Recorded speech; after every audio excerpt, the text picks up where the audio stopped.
اللهم إني استودعتك أبنائي فأنت المعطي لمن دعاك، يا من ترانا ولا نراك. اللهم استجب كل دعوة أدعوها لأولادي بالخير، وأمسك لساني عن الدعاء عليهم بالشر. يا رب اجعل هذا اليوم وكل يوم يوم خير لا يضيق لهم فيه صدر ولا يخيب لهم فيه أمر، واجعل لهم بكل خطوة توفيقا ويسر. اصرف عن أجسامهم كل مرض وكل سم وكل سحر وكل عين وكل حزن وهم وغم. بشرهم يا رب بما يسرهم، وأسعدني بهم وبأخلاقهم.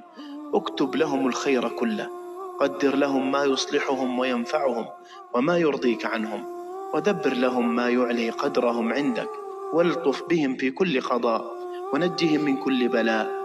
طوق قلوبهم بعقود من الرضا والراحة والفرح والعفو والعافية في دينهم ودنياهم.